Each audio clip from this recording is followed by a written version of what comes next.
ರಹಿತಂ ಅಜಡಂ ವಿಮಲಂ ಸದಾ ಆನಂದತೀರ್ಥಮತುಲಂ ಭಜೆ ತಾಪತ್ರಯಾಪಹಂ. ಸಾಧಿತಾ ಕಿಲ ಸತ್ತತ್ವಂ ಬಾಧಿತಾ ಕಿಲ ದುರ್ಮತಂ ಬೋಧಿತಾ ಕಿಲ ಸನ್ಮಾರ್ಗಂ ಮಾಧವಾಖ್ಯಯತಿಂ ಭಜೆ.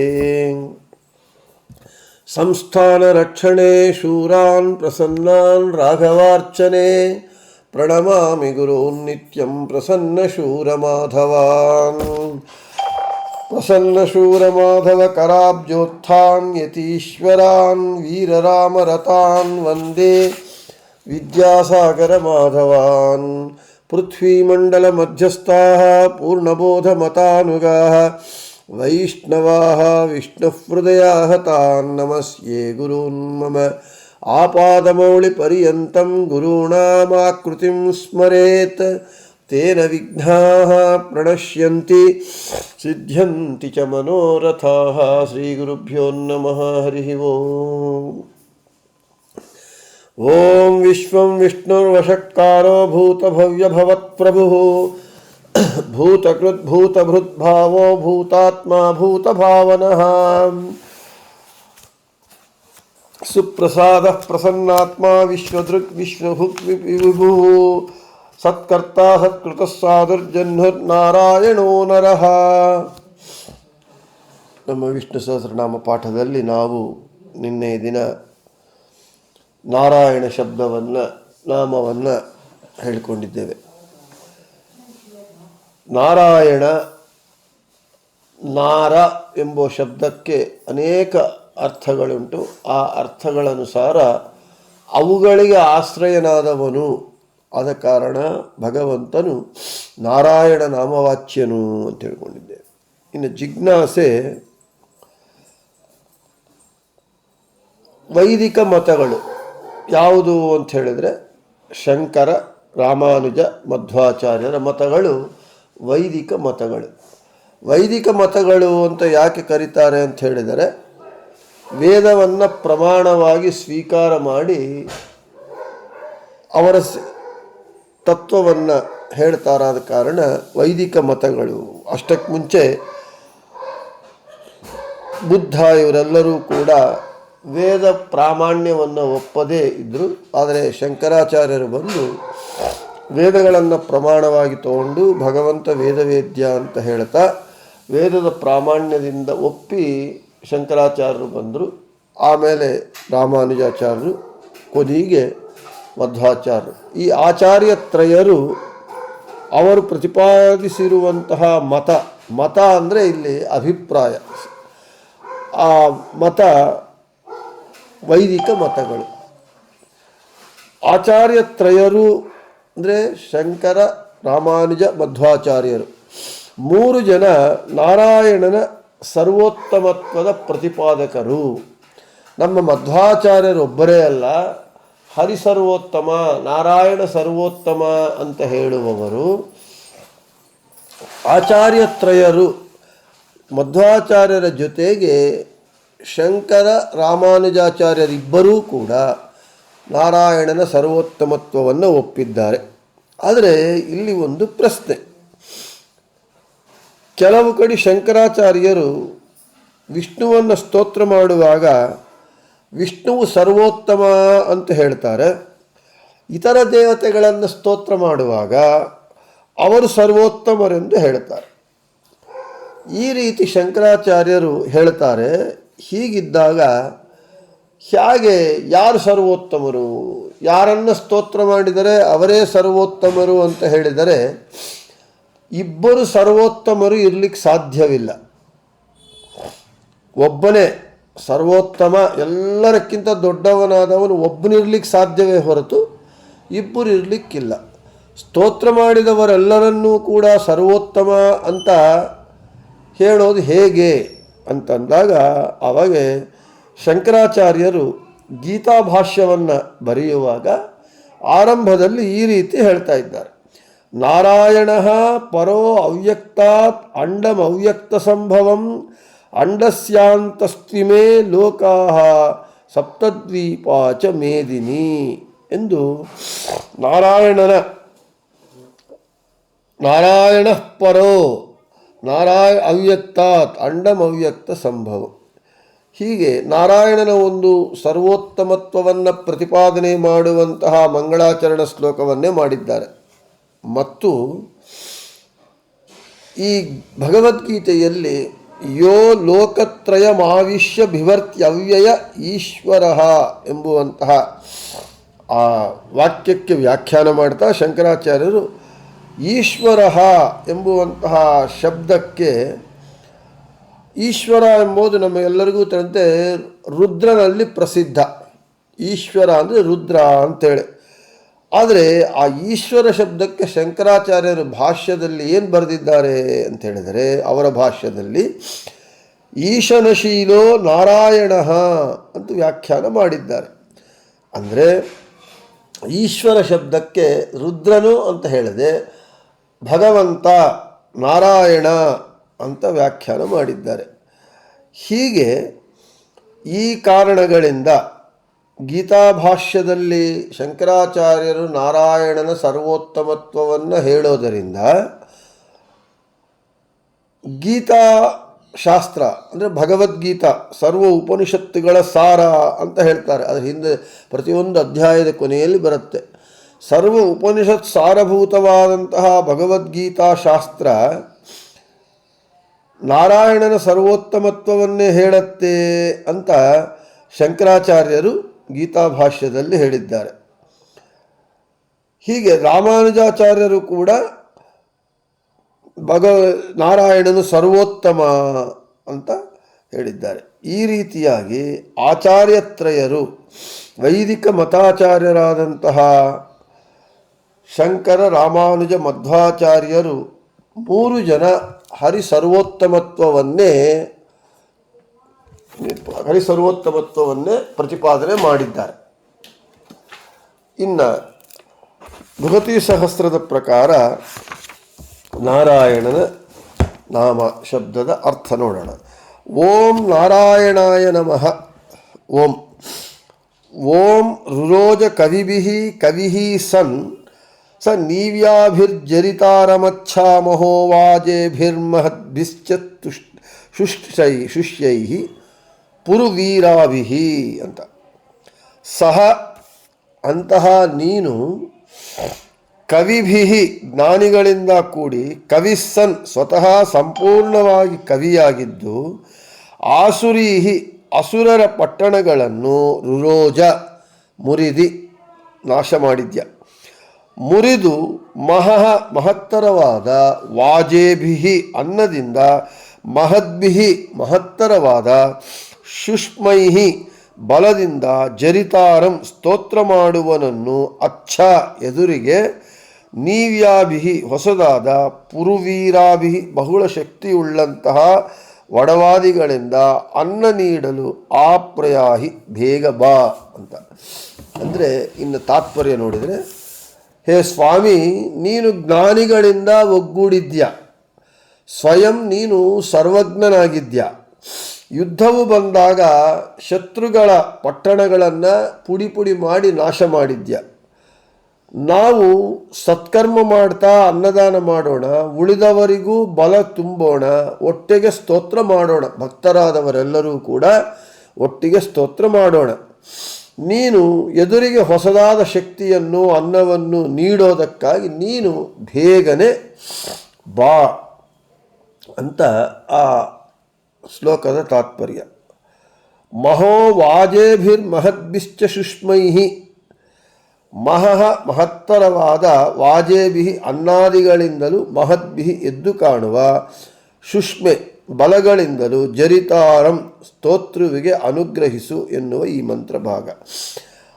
ನಾರಂ ಅಯನ ಅಂದರೆ ಅನ್ನ ಬಲವನ್ನು ಕೊಡುವುದರಿಂದ ನಾರಾಯಣನು, ನರಾಣಾಂ ಇದಂ ನಾರಂ ಅನ್ನಬಲಾದಿ ದಾತೃತ್ವೇನ ತದಾಶ್ರಯತ್ವಾತ್ ನಾರಾಯಣ.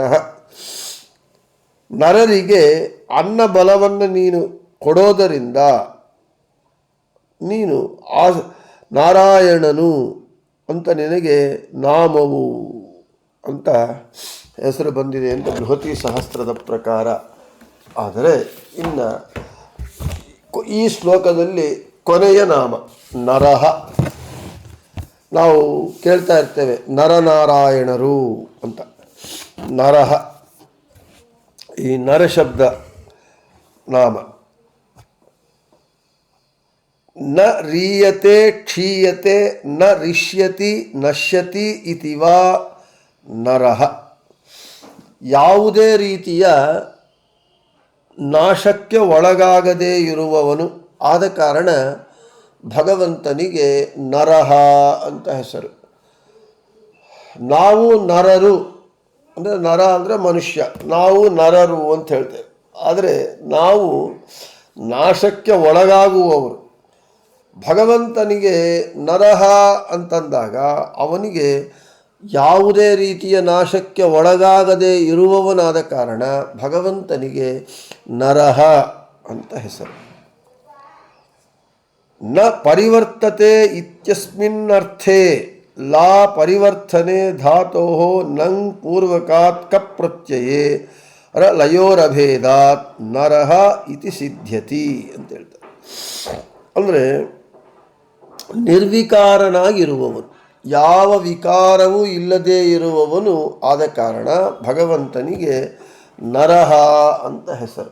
ನಮಗೆ ವಿಕಾರ ಸಹಿತರು ನಾವು, ನಮಗೆ ವಿಕಾರಗಳಿರುತ್ತೆ. ಯಾವುದನ್ನ ಒಂದು ನಮಗೆ ಇಷ್ಟ ಆಗದೇ ಇರುವಂತಹ ಒಂದು ವಸ್ತುವಾಗಲಿ ಪದಾರ್ಥವಾಗಲಿ ವಾರ್ತೆಯಾಗಲಿ ನಾವು ಕೇಳಿದಾಗ ನಮಗೇನಾಗುತ್ತೆ, ವಿಕಾರವು ಹೊಂದುತ್ತೇವೆ. ನಾವು ಅತೀ ಸಂತೋಷ ಆದಾಗ ವಿಕಾರ ಹೊಂದುತ್ತೇವೆ, ದುಃಖ ಬಂದಾಗ ವಿಕಾರವನ್ನು ಹೊಂದುತ್ತೇವೆ. ಆದರೆ ಭಗವಂತನು ಯಾವ ವಿಕಾರಗಳಿಗೂ ಒಳಗಾಗದೇ ಇರುವವನು. ಈ ವಿಕಾರ ಯಾಕೆ ಬರುತ್ತೆ ಅಂತ ಹೇಳಿದ್ರೆ, ಪ್ರಕೃತಿ ಸಂಬಂಧಿಗಳು ನಾವು ಆದ ಕಾರಣ, ನಾವು ಪ್ರಾಕೃತರಾದ ಕಾರಣ ನಮಗೆ ವಿಕಾರ ಆಗುತ್ತೆ. ಭಗವಂತನು ಅಪ್ರಾಕೃತನಾದ ಕಾರಣ ಅವನಿಗೆ ವಿಕಾರವು ಆಗುವುದಿಲ್ಲ, ನಿರ್ವಿಕಾರವಾಗಿರ್ತಾನಾದ ಕಾರಣ ಭಗವಂತನಿಗೆ ನರಹ ಅಂತ ಹೆಸರು. ಇನ್ನು ವಾಯವಿಂದ್ರಶ್ಚ ನರ ತದರ್ಥಂ ಕ್ಷಿಪ್ರಮಾಯಾತಂ ಅಚಲೌ ನರೌ ತಾವ ವಿನಾಶಿತ್ವಾತ್. ಋಗ್ವೇದದ ಭಾಷ್ಯದಲ್ಲಿ ಹೇಳ್ತಾ ಇದ್ದಾರೆ. ನರಾವಿತ್ಯ ನೂದ್ಯಾಚಲಾವಿತಿ ವ್ಯಾಖ್ಯಾತಂ ನಿರ್ವಿಕಾರೌ ಲಾ ಪರಿವರ್ತನೆ ತಥೋ ನ ಪೂರ್ವಕಾತ್ ಕಹ ಅವಿನಾಶಿತ್ವಾದಿತ್ಯರ್ಥಾಂತರಂ. ಋಗ್ವೇದದಲ್ಲಿ ಭಗವಂತನ ಅನೇಕ ರೂಪಗಳು, ಅದರಲ್ಲಿ ಉಪೇಂದ್ರ ಮತ್ತು ಸಂಕರ್ಷಣ ರೂಪಗಳು ಭಗವಂತನ ಅನಂತಾನಂತ ರೂಪಗಳಲ್ಲಿ ಉಪೇಂದ್ರ ಮತ್ತು ಸಂಕರ್ಷಣ ಎಂಬ ರೂಪಗಳು ಇದೆ. ಆ ಋಗ್ವೇದ ಏನು ಹೇಳ್ತಾ ಇದೆ, ಭಗವಂತನ ಉಪೇಂದ್ರ ಸಂಕರ್ಷಣ ನಾಮಕ ಭಗವದ್ ರೂಪಗಳು ನಿರ್ವಿಕಾರವಾದದ್ದು ಹಾಗೂ ಅವಿನಾಶಿ ಎಂಬ ಅರ್ಥಗಳಲ್ಲಿ ನರೌ ಎಂದು ಹೇಳಲ್ಪಟ್ಟಿದೆ. ಅಂದರೆ ಋಗ್ವೇದವು ಹೇಳ್ತಾ ಇದೆ ಭಗವಂತನು ವಿಕಾರರಹಿತನು, ನಿರ್ವಿಕಾರನು ಆದ ಕಾರಣ ಅವನಿಗೆ ನರಹ ಅಂತ ಹೆಸರು ಅಂತ ಹೇಳ್ತಾ ಇದ್ದಾರೆ. ಇನ್ನು ಅದೇ ಋಗ್ವೇದ ಹೇಳುತ್ತೆ, ಋಗ್ವೇದ ಭಾಷ್ಯ ಹೇಳ್ತಾ ಇದೆ.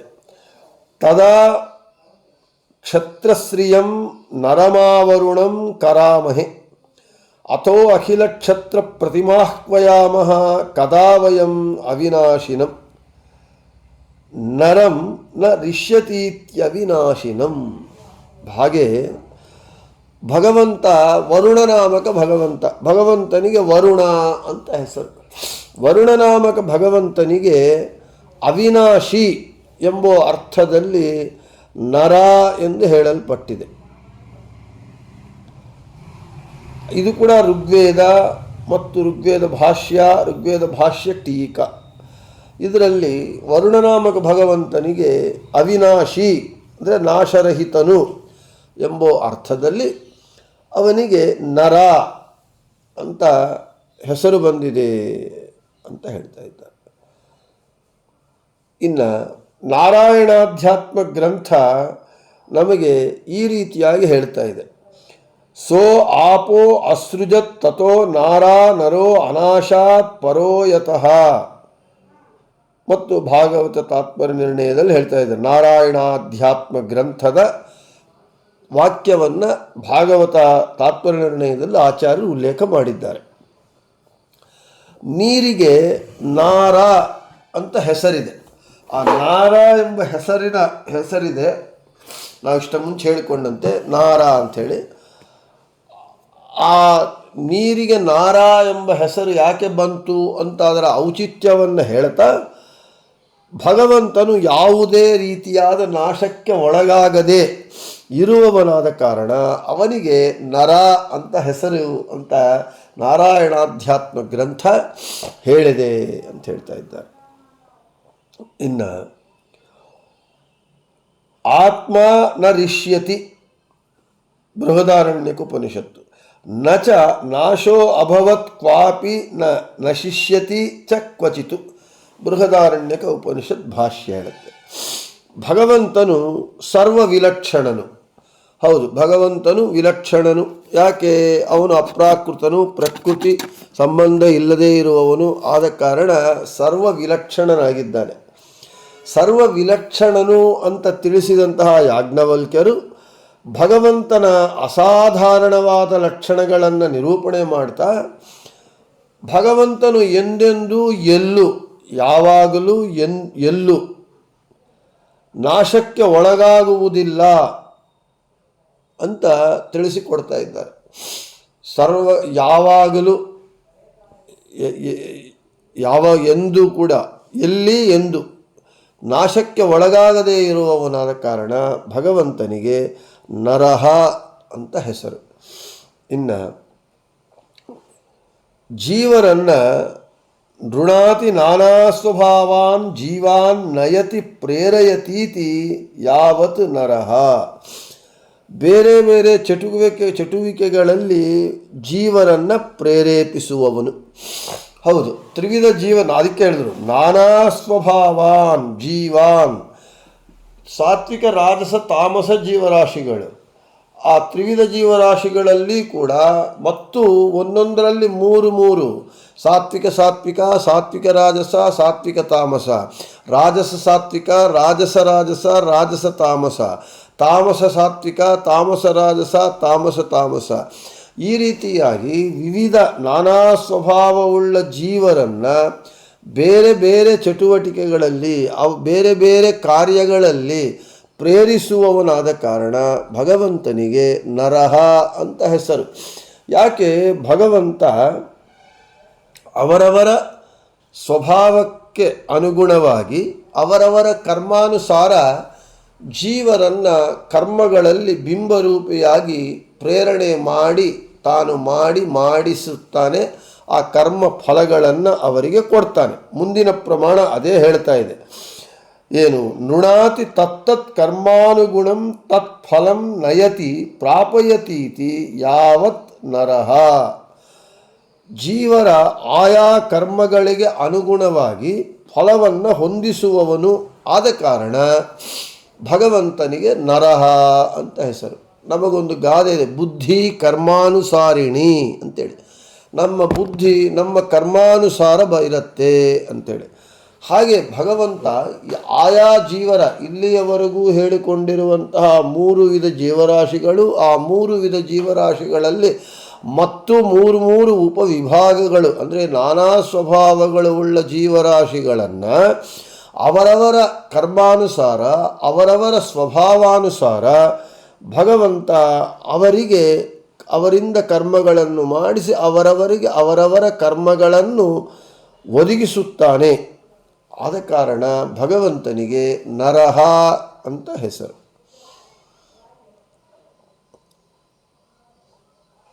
ಮತ್ತು 6ನೇದು ನಯತೀತಿ ನರಹ ಪ್ರೋಕ್ತಃ ಪರಮಾತ್ಮ ಸನಾತನಃ ಇತಿ ವ್ಯಾಸವಚನಮಿತಿ ಶಾಂಕರ ಭಾಷ್ಯೆ ಉದಾಹೃತಂ. ನೃಣಾತಿ ನಯತಿ ಕರ್ಮಣಿ ಪ್ರೇರಯತಿ ಪ್ರಾಪಯತಿ ಕರ್ಮ ಫಲಮಿತಿ ವ ನರಹ. ಶಂಕರ ಭಾಷ್ಯದಲ್ಲೂ ಹೇಳ್ತಾ ಇದ್ದಾರೆ. ಭಗವಂತನು ಬೇರೆ ಬೇರೆ ಸ್ವಭಾವದ ಜೀವರನ್ನು ಅವರವರ ಸ್ವಭಾವ ಅನುಗುಣವಾಗಿ ಕರ್ಮಗಳಲ್ಲಿ ತೊಡಗಿಸಿ ಅವರವರ ಕರ್ಮಕ್ಕೆ ಅನುಗುಣವಾದ ಫಲವನ್ನು ಅವರಿಗೆ ತಲುಪಿಸ್ತಾನೆ. ಆದ ಕಾರಣ ನರ ಎಂದು ಅವನಿಗೆ ಹೆಸರು, ನರಹ ಅಂತ ಹೆಸರು. ಅಷ್ಟೇ ಅಲ್ಲ, ಎಲ್ಲರನ್ನೂ ಅವರವರಿಗೆ ತಕ್ಕಂತೆ ಕರ್ಮಗಳನ್ನು ಮಾಡುವಂತೆ ಪ್ರೇರಿಸುತ್ತಾನೆ. ಹಾಗಲ್ಲ, ಅಷ್ಟೇ ಅಲ್ಲದೆ ಒಂದಲ್ಲ ಒಂದು ರೀತಿಯಾಗಿ ಅವರು ನಾಶಕ್ಕೆ ಒಳಗಾಗುವಂತೆ ಮಾಡ್ತಾನೆ. ಸರ್ವಂ ನೀಯತೆ ರೀಯತೆ ಏನ ಸಹ ನರಃ. ಅವನು ಎಲ್ಲರನ್ನೂ ಅವರವರ ಸ್ವಭಾವ ಕರ್ಮಗಳ ಅನುಗುಣವಾಗಿ ಪ್ರೇರಿಸುವುದೇ ಅಲ್ಲದೆ ಯಾವುದೋ ಒಂದು ರೀತಿಯಲ್ಲಿ ಅವರು ನಾಶವಾಗುವಂತೆ ಮಾಡ್ತಾನೆ. ಆದ ಕಾರಣ ಭಗವಂತನಿಗೆ ನರಹ ಅಂತ ಹೆಸರು. ನೋಡಿ, ನಾವು ಯಾವಾಗ ನಮಗೆ ಒಳ್ಳೆಯದಾಗತ್ತೆ ಕೆಟ್ಟದ್ದಾಗತ್ತೆ, ಯಾವಾಗ ಯಾವನು ಹುಟ್ಟುತ್ತಾನೆ ಯಾವಾಗ ಯಾವನು ಸಾಯ್ತಾನೆ. ಸಂಪತ್ತು ಬೇಕಾದಷ್ಟು ಕೊಡ್ತಾನೆ, ಆ ಸಂಪತ್ತು ನಾಶ ಮಾಡ್ತಾನೆ. ಅದು ಯಾವಾಗ ಮಾಡ್ತಾನೆ ಅಂತ ನಮಗೆ ಗೊತ್ತಾಗುವುದಿಲ್ಲ. ನಮಗೆ ಸಂಪತ್ತು ಕೊಡುವವನೂ ಅವನೇ, ಸಂಪತ್ತು ನಾಶ ಮಾಡೋನು, ಭವ ಬಂಧಕನೂ ಅವನೇ, ಭವ ಮೋಚಕನೂ ಅವನೇ. ಆದ ಕಾರಣ ಅವನಿಗೆ ನರಹ ಅಂತ ಹೆಸರು. ಅವನ ಕರುಣಾ ಕಟಾಕ್ಷ ವೀಕ್ಷಣ ಒಂದು ಕ್ಷಣಕಾಲ ನಮ್ಮ ಮೇಲೆ ಬಿದ್ದರೆ ನಾವು ಏನು ಬೇಕಾದರೂ ಆಗತ್ತೆ. ಅವನ ಕರುಣಾ ಕಟಾಕ್ಷ ವೀಕ್ಷಣ ತಪ್ಪಿತು ಅಂತ ಹೇಳಿದರೆ ನಮಗೆ ಎಲ್ಲವೂ ನಾಶವಾಗತ್ತೆ. ಅದಕ್ಕೆ ಪುರಂದರದಾಸರು ಒಂದು ಉಗಾಭೋಗದಲ್ಲಿ ಹೇಳ್ತಾರೆ, ಶ್ರೀಪತಿಯ ಕರುಣಾ ಕಟಾಕ್ಷ ವೀಕ್ಷಣ ತಪ್ಪುವಡೆ ಲಕ್ಷ ವೈದ್ಯರು ಅನೇಕ ಬಂಧುಗಳಿರಲು ಕಣ್ಣ ಬಿಡುವರು. ತಾಪಸಿ ಒಂಟಿಯಾಗಿ ಕಾನನದಲ್ಲಿರಲು ಅಂಜಬೇಡವೆಂದು ಕಂಜನಾಭನೆ ಬಂದು ಆಪತ್ತುಗಳ ಪರಿಹರಿಸುವ ಪುರಂದರ ವಿಠಲ. ಅಂದರೆ ಅವನು ಒಬ್ಬನನ್ನು ರಕ್ಷಿಸಬೇಕು ಅಂದರೂ ರಕ್ಷಿಸುತ್ತಾನೆ, ನಾಶ ಮಾಡಬೇಕಂದ್ರೂ ನಾಶ ಮಾಡ್ತಾನೆ. ಎರಡಕ್ಕೂ ಸಮರ್ಥನಾಗಿದ್ದಾನೆ. ಅದೇ ಹೇಳ್ತಾರೆ, ಶ್ರೀಪತಿಯ ಕರುಣಾ ಕಟಾಕ್ಷ ವೀಕ್ಷಣ ತಪ್ಪುವಡೆ. ಆ ಶ್ರೀಪತಿಯ ಭಗವಂತನ ಕರುಣಾ ಕಟಾಕ್ಷ ವೀಕ್ಷಣ ತಪ್ಪಿತು, ಅವನ ದೃಷ್ಟಿ ನಮ್ಮ ಮೇಲೆ ತಪ್ಪಿತು ಅಂತ ಹೇಳಿದರೆ ಲಕ್ಷ ವೈದ್ಯರು ಅನೇಕ ಬಂಧುಗಳಿರಲು ಕಣ್ಣ ಬಿಡುವರು. ಕೋಟೀಶ್ವರ, ಮಿಲಿಯನೀರ್, ಬಿಲಿಯನೀರ್, ಏನು ಅವನು ತುಂಬ ಡಾಕ್ಟರ್ಸು, ಲಕ್ಷ ವೈದ್ಯರಿದ್ದಾರೆ, ಅವನ ಬಂಧುಗಳೆಲ್ಲರೂ ಇದ್ದಾರೆ. ಆದರೆ ಅವನನ್ನು ರಕ್ಷಣೆ ಮಾಡಿಕೊಳ್ಳಿಕ್ಕಾಗದೆ ಕಣ್ಣು ಬಿಡ್ತಾರೆ. ಅದೇ ಅವನ ಕರುಣಾ ಕಟಾಕ್ಷ ವೀಕ್ಷಣ ಕ್ಷಣಕಾಲ ಇದ್ದಲ್ಲಿ ತಾಪಸಿ ಒಂಟಿಯಾಗಿ ಕಾನನದಲ್ಲಿರಲು ಅಂಜಬೇಡವೆಂದು ಕಂಜನಾಭನೆ ಬಂದು ಆಪತ್ತುಗಳ ಪರಿಹರಿಸುವ ಪುರಂದರ ವಿಠಲ. ಅದೇ ಒಂಟಿಯಾಗಿ ತಾಪಸಿ ತಪಸ್ಸು ಮಾಡ್ತಾ ಭಕ್ತನು ಅವನು ದಟ್ಟವಾದ ಕಾಡಲ್ಲಿದ್ದರೂ ಕೂಡ ಅಂಜಬೇಡವೆಂದು ಕಂಜನಾಭನೆ ಬಂದು ಅವನ ಆಪತ್ತುಗಳನ್ನು ಪರಿಹಾರ ಮಾಡ್ತಾನೆ ಪುರಂದರ ವಿಠಲ ಅಂತ ದಾಸರು ಹೇಳ್ತಾರೆ. ಆದ ಕಾರಣ ಸರ್ವರನ್ನೂ ಪ್ರೇರಿಸುವವನು. ಒಂದಲ್ಲ ಒಂದು ರೀತಿಯಾಗಿ ಎಲ್ಲರಿಗೂ ನಮಗೊಂದು ಭ್ರಮೆ, ನಾವು ಯಾವಾಗ ಇರ್ತೇವೋ ಯಾವಾಗ ಹೋಗ್ತೇವೋ ನಮಗೆ ಗೊತ್ತಿಲ್ಲ. ಒಂದು ಕ್ಷಣಕಾಲ ಒಂದು ಕ್ಷಣ ಮುಂದೆ ಇರ್ತಾನೆ, ಇನ್ನೊಂದು ಕ್ಷಣಕಾಲದಲ್ಲಿರೋದಿಲ್ಲ. ಆದರೆ ನಾವು ಶಾಶ್ವತ ಅಂತ ಅಂದ್ಕೊಂಡು ನಾವು ಏನೇನೋ ಕೆಟ್ಟ ಕೆಲಸಗಳೆಲ್ಲ ಮಾಡ್ತೇವೆ, ಕೆಟ್ಟ ಆಲೋಚನೆಗಳು ಮಾಡ್ತೇವೆ.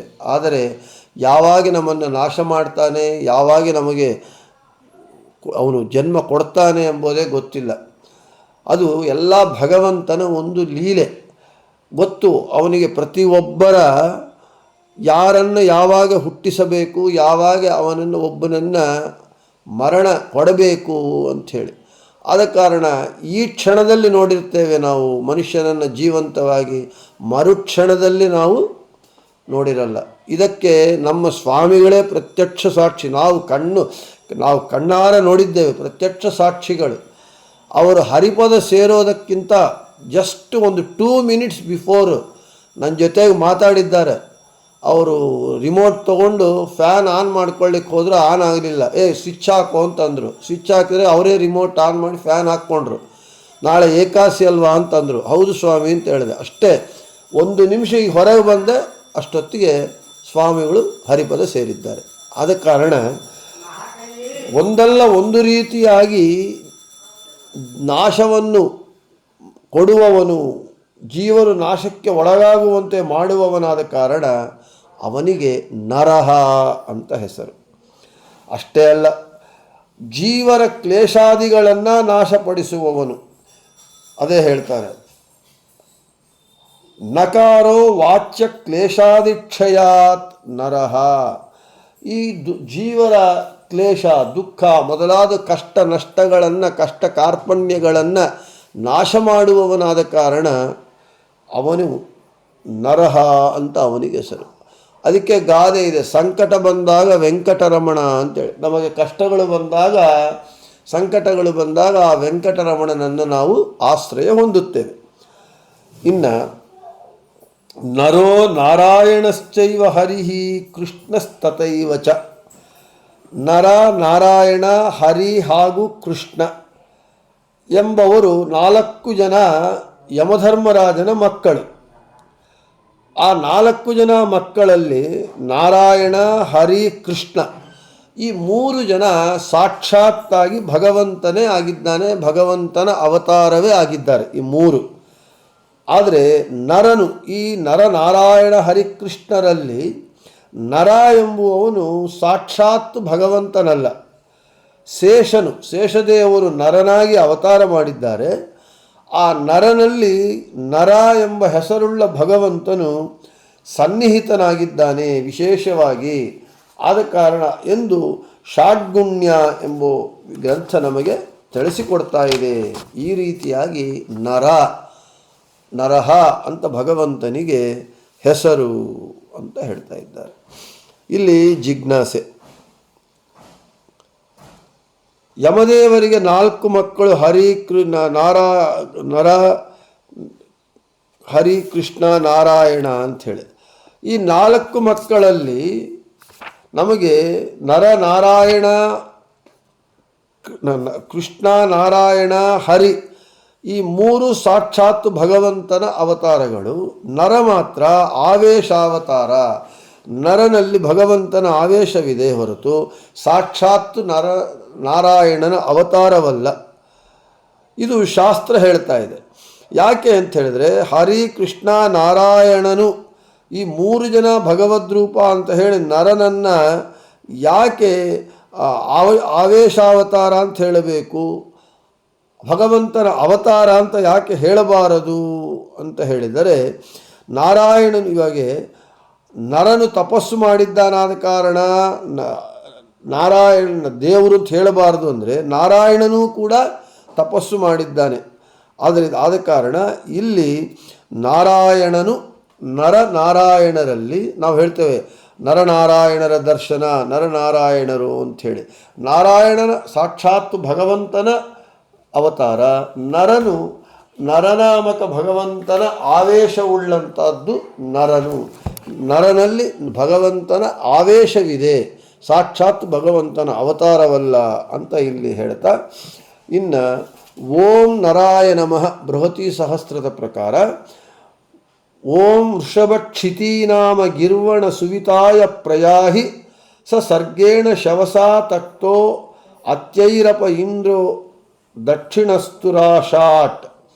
ಕ್ಷಿತೀನಾಂ ಪ್ರಜೆಗಳಿಗೆ ವೃಷಭ ಸ್ವಾಮಿಯಾದವನೇ, ಗಿರ್ವಣ ವೇದ ಪ್ರತಿಪಾದ್ಯನಾದ ಇಂದ್ರನೇ, ಸುವಿತಾಯ ರಕ್ಷಣೆಗಾಗಿ ಆಪ್ರಯಾಹಿ ಚೆನ್ನಾಗಿ ಬೇಗ ಬಾ, ತುರಾಶಾಟ್ ವೈರಿ ವೇಗವನ್ನು ಸಹಿಸುವವನೇ, ಸರ್ಗೇಣ ಎಂದೆಂದೂ ಸಿದ್ಧವಾದ, ಶವಸ ಬಲದಿಂದ, ಸರ್ಗೇಣ ಸೃಷ್ಟಿಕರ್ತನಾದ್ದರಿಂದ ಬಂದ, ಶವಸ ಕೀರ್ತಿಯಿಂದ, ಅತ್ಯೈಹಿ ಸತತವಾಗಿ ಹೋಗುತ್ತಿರುವ ಕುದುರೆಗಳಿಂದ, ತಕ್ತಃ ಕೂಡಿದವನಾಗಿ, ದಕ್ಷಿಣತಃ ದಕ್ಷಿಣಾಯಣದಲ್ಲಿ, ಆಪಹ ನೀರನ್ನು, ವಿಸೃಜತಿ ಸುರಿಸುತ್ತಾನೆ.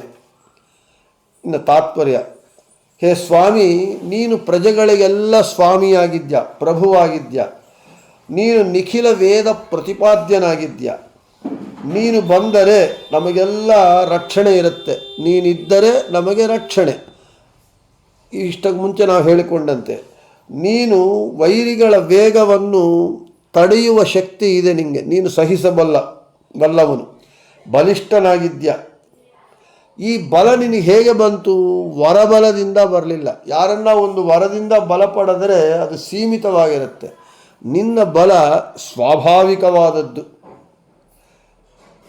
ನೀನು ಆ ಬಲದಿಂದ ಸಕಲ ಜೀವಿಗಳನ್ನು ಸೃಷ್ಟಿ ಮಾಡ್ತಾ ಇದ್ಯ. ನೀನು ಕುದುರೆಗಳ ರಥವನ್ನೇರಿ ಬರ್ತ್ಯ ಕುಣಿತ. ಅದರಲ್ಲೂ ಈ ದಕ್ಷಿಣಾಯಣ ಪರ್ವಕಾಲದಲ್ಲಿ ವರ್ಷ ಋತುವು ನೋಡ್ರಿ, ವರ್ಷ ಋತುವು ದಕ್ಷಿಣಾಯಣ ಪರ್ವಕಾಲದಲ್ಲೇ ಬರುತ್ತೆ. ಇನ್ನೇನು ಇವಾಗ ಗ್ರೀಷ್ಮ ಋತು ಆಯಿತು, ಶ್ರಾವಣ ಭಾದ್ರಪದಗಳು ವರ್ಷ ಋತು. ಈ ದಕ್ಷಿಣಾಯಣದಲ್ಲಿ ವರ್ಷ ಋತುವಿನಲ್ಲಿ ನೀನು ಮಳೆ ಸುರಿಸಲಿಕ್ಕೆ ಬರ್ತೀಯ. ಮಹಾಮಹಿಮ. ಮಳೆ ಇಲ್ಲದೆ ಇದ್ದರೆ ಜೀವರಾಶಿ ಉಳಿಯುವುದಕ್ಕೆ ಸಾಧ್ಯನೇ ಇಲ್ಲ. ಆದ ಕಾರಣ ಆಪ ಇಂದ್ರೋ ದಕ್ಷಿಣಸ್ತುರಾಶಾಟ್. ತುರಾಶಾಟ್ ವೈರಿಯ ವೇಗವನ್ನು ಸಹಿಸುವ ಇಂದ್ರನು ಆಪಹ ನೀರನ್ನು ದಕ್ಷಿಣಾಯಣದಲ್ಲಿ ಮಳೆಗಾಲದಲ್ಲಿ ಸೃಷ್ಟಿಸುತ್ತಾನೆ. ಆದ ಕಾರಣ ಇಂದ್ರನಾಮಕ ಭಗವಂತನು ದಕ್ಷಿಣಾಯಣದಲ್ಲಿ ವರ್ಷ ಋತುವಿನಲ್ಲಿ ಮಳೆ ಸುರಿಸುತ್ತಾನೆ, ಆ ರೂಪದಲ್ಲಿ ಬರ್ತಾನೆ ಬಾ ಅಂತ ಹೇಳ್ತಾ ವಿಷ್ಣುವನ್ನು ನಕ್ಷಃ ನರಃ, ನಕ್ಷಃ ಕ್ಷಕಾರಸ್ಯ ರಕಾರಃ ನರಮೂರ್ತಿ ವರ್ಣಿತಃ. ಇಲ್ಲಿ ನಕ್ಷಃ ಅಂದರು, ನರಃ ಅಂದರು ಒಂದೇ, ನಕ್ಷನೇ ನರನು ಅಂತ ಹೇಳ್ತಾ ಇದ್ದಾರೆ. ಆದ ಕಾರಣ ಭಗವಂತನು ದಕ್ಷಿಣಾಯಣ ಪರ್ವಕಾಲದಲ್ಲಿ ಬರುವ ವರ್ಷ ಋತುವಿನಲ್ಲಿ ಮಳೆಯನ್ನು ಸುರಿಸುತ್ತಾನೆ. ಆದ ಕಾರಣ ಅವನಿಗೆ ನರಹ ಅಂತ ಹೆಸರು ಅಂತ ಹೇಳಿದಲ್ಲಿ ಇವತ್ತಿನ ಪಾಠವನ್ನು ಮುಗಿಸುತ್ತಾ, ಅಸಂಖ್ಯೇಯೋ ಅಪ್ರಮೇಯಾತ್ಮ ವಿಶಿಷ್ಟ ಶಿಷ್ಟಕೃಚ್ಯುಚಿ ಸಿದ್ಧಾರ್ಥ ಸಿದ್ಧ ಸಂಕಲ್ಪ ಸಿದ್ಧಿ ಸಾಧನ ಎಂಬುವಂತಹ 27ನೇ ಶ್ಲೋಕವನ್ನು ಪ್ರಾರಂಭ. ನಾಳೆ ದ್ವಾದಶಿ ಪಾಠ ಇಲ್ಲ, ನಾಡದ್ದು ತ್ರಯೋದಶಿ ದಿನ ಪಾಠ ಮಾಡೋಣ ಅಂತ ಹೇಳ್ತಾ ಶ್ರೀಕೃಷ್ಣಾರ್ಪಣಮಸ್ತು ಮಧ್ವೇಶಾರ್ಪಣಮಸ್ತು. ಎಲ್ಲರಿಗೂ ಶುಭಮಸ್ತು.